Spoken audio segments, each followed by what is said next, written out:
सर्व पाहुण्या मंडळींचं मी सहर्ष स्वागत करतो. सर्व आलेले आधी माझे विद्यार्थी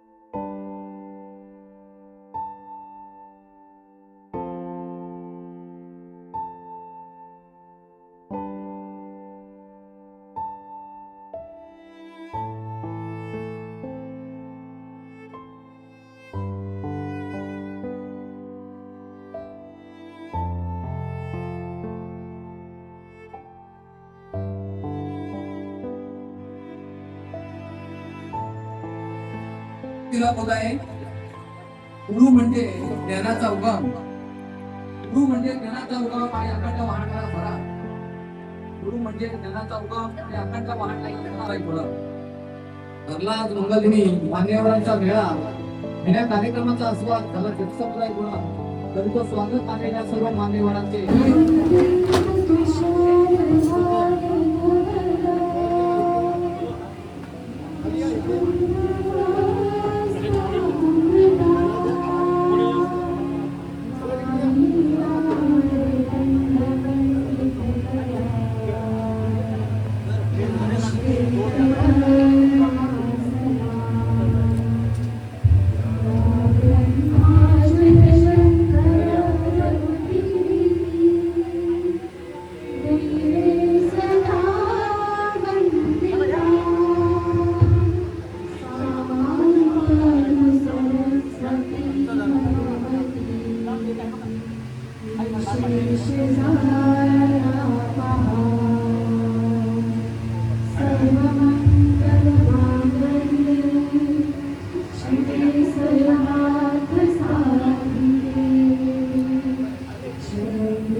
नंतर आमच्या अध्यक्ष माझे अध्यक्ष अवघड साहेब यांच्या प्रतिमेलाही पुष्पहार अर्पण करण्यात येणार आहे. त्यानंतर सर्वांच्या आपल्या सुमोरू गटातून अमोघ वाणीने स्वागत करण्यासाठी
जोरदार टाळीने आपण सरांना वाढदिवस शुभेच्छा देऊया. आपल्याला वेळेचं भानही राखायचं आहे. त्याच्यामुळे भाविक मुख्याला पण सरांनी सरंकर सर आपला आनंद आटोपला घ्यायचा. सरंकर सरजी यानंतर आपण सर्व परंतु पहिल्यांदा मी धन्यवाद देईन पडवळवाडी पंचक्रोशी शिक्षण प्रसारक मंडळाला. कारण इथे आजूबाजूच्या परिसरामध्ये शेतामध्ये दिवस खेळणारे, नदीमध्ये दिवसभर त्या माशांच्या मागे फिरणारे, अशी सगळी ही आम्ही मुलं होतो. आणि या सगळ्यांना एका ज्ञानाच्या धाग्यात गुंतण्याचं काम या संस्थेने केलं. त्याबद्दल पहिल्यांदा या संस्थेचे मी मनापासून धन्यवाद देतो की आम्हाला इथे ज्ञानगंगा उभी करून दिली. आणि धन्यवाद यासाठी की चव्हाण सरांसारखे गुरु आम्हाला लाभले. आणि वारंवार आमचे सर सन्माननीय चव्हाण सर दाम्पत्य यांचा संस्थेकडून या ठिकाणी सत्कार होत आहे. आपण जोरदार टाळ्याने त्यांचं स्वागत करूया. त्यानंतर पडवण हायस्कूलचे स्टाफ, शिक्षक, शिक्षक, कर्मचारी यांच्याकडून सरांचा सत्कार होईल. प्रथम संस्थेकडून सत्कार होत आहे. सरांना शैक्षणिक प्रांतात विविध पुरस्कार प्राप्त आहेत. रायगड जिल्हास्तरीय आदर्श मुख्याध्यापक पुरस्कार 2018-19 मिळालेला आहे. त्यानंतर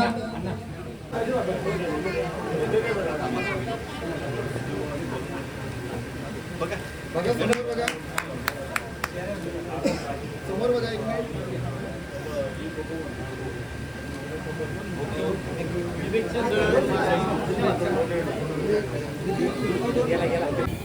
एक आमच्या महिला मंडळ बघा जेवण बनवत आहे तिकडं. सगळ्यांना असं हाय करा, हाय करा. बस बस. माझ्या बाबांवर प्रेम करणारे सर्वांना माझा नमस्कार. आजचा दिवस आमच्यासाठी खूप खास आहे आणि भावनिक होता. कारण आज एका अशा व्यक्तीच्या कार्याचा गौरवासाठी आपण इथे जमलेलो आहोत ज्यांनी आयुष्यभर शिक्षणाची सेवा मनापासून केली. ते म्हणजे माझे बाबा. त्यांच्यासाठी 2 शब्द म्हणजे कमीच म्हणावेत. कारण आत्ताच भावूक झालेले आहेत आणि जे मला बोलायला सुद्धा शब्द कमी पडतील. 2 दिवसापूर्वीच मी माझे सगळे डॉक्युमेंट्स वगैरे काढत होते, साफसफाई वगैरे करत होते. त्याच्यामध्येच मला माझे सगळे जुने प्रशस्तीपत्रक वगैरे सगळे सर्टिफिकेट्स लहानपणीपासूनचं म्हणजे छोट्या शिशूपासूनचे सगळे सर्टिफिकेट्स मला सापडले. त्याचं कारण म्हणजे बाबांनी एक दिवस असा होता की मी स्टेजवर उभी राहिले पण परफॉर्मन्स देऊ नाही शकले.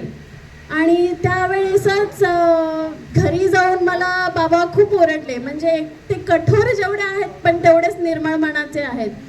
त्यावेळेस मला बाबा एवढे ओरडले. पण त्यानंतर मी प्रत्येक स्पर्धेमध्ये भाग घेण्याची माझ्यामध्ये उत्स्फूर्तता आली आणि त्यामुळेच मी एवढी कला क्षेत्रामध्ये रमवू शकले. आज डान्स म्हणा किंवा संगीत म्हणा, चित्रकला म्हणा, चित्रकलेत सुद्धा मी अवॉर्ड वगैरे मिळवलेला त्यांच्यामुळेच. बिकॉज त्यांच्यामुळेच मला ह्या सगळ्यामध्ये भाग घेण्याची एनर्जी मला मिळाली. आणि आज सगळे म्हणतायत की जसे काका म्हटले की ते 8 विद्या जे काही शब्द उच्चारला त्यांनी ते खरंच म्हणावं. आज ते शिक्षक म्हणून निवृत्त होत आहेत पण पुढे जाऊन ते संगीत क्षेत्रात आयुष्यभर रमत राहणार आहेत. ते मात्र खरं. माझ्याकडे शब्द तर भरपूर आहेत पण वेळ आपला घालवायचा नाही आहे त्यामुळे मी एवढे म्हणून 2 शब्द संपवते. बाबा तुम्हाला पुढच्या आयुष्यासाठी आणि पुढच्या वाटचालीसाठी माझ्याकडनं हार्दिक शुभेच्छा.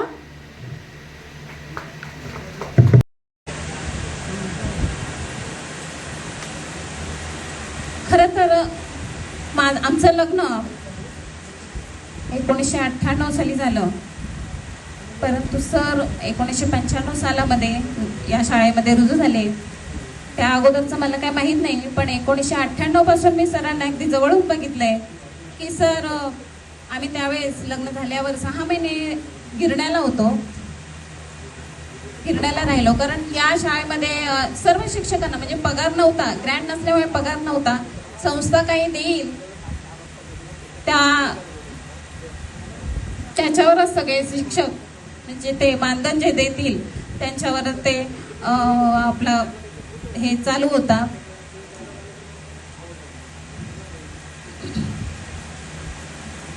मी अगदी जवळून बघितलंय. म्हणजे सर ना गिरण्यावरून आम्ही गिरण्याला राहत असताना गिरण्यातून ते चालत यायचे. मला फार मोठं कौतुक वाटतं की गिरण्यातून चालत ते अगदी खाडीतून टोकारड्याला यायचे आणि टोकारड्यावरून ते इथे हायस्कूलमध्ये चालत प्रवास करायचे.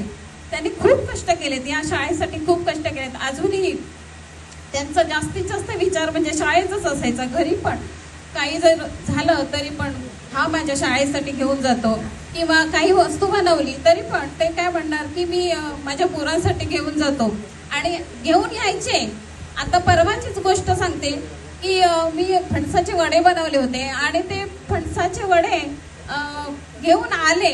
खरं तर या टेन्शनमध्ये ते म्हणजे शाळेत यायचे आणि आणलेली वस्तू ते शाळेत न देता म्हणजे एवढे ते टेन्शनमध्ये असायचे, वस्तू आणायचे, आठवणीने घेऊन यायचे, पण ते इथं आल्यानंतर शाळेचा एवढा टेन्शन असायचं म्हणजे कामाच्या व्यापातून ते विसरून जायचे. आणि घरी गेल्यानंतर मग डोक्याला हात लावून म्हणायचे अरे माझ्या पोरांना नेलेली मी वस्तू विसरूनच दिली, म्हणजे विसरूनच गेलो, दिली नाही त्यांना. असे त्यानंतर या 31 वर्षामध्ये मी काय केलं, माझ्या सर्व शिक्षक वर्गांच्या आणि संस्थापकांच्या सहकार्यानं हे शाळेचं कामकाज मी केलं.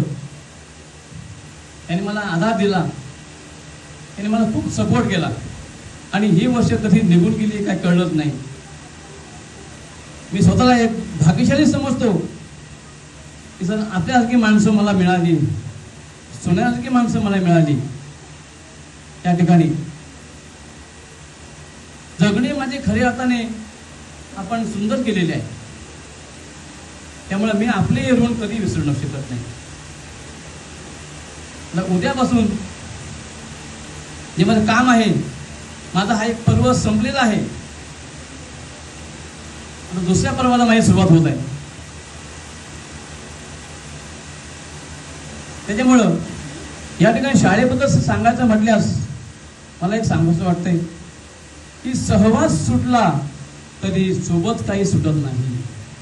सहवास सुटला तरी सोबत काही सुटत नाही. निरोप दिला तरी नाते काही तुटत नाही. आता तुम्ही निरोप देते मला, पण नातं काही तुटणार नाही. नातं असंच आपण ठेवणार आहोत. माणसे दूर गेली तरी प्रेम काही संपत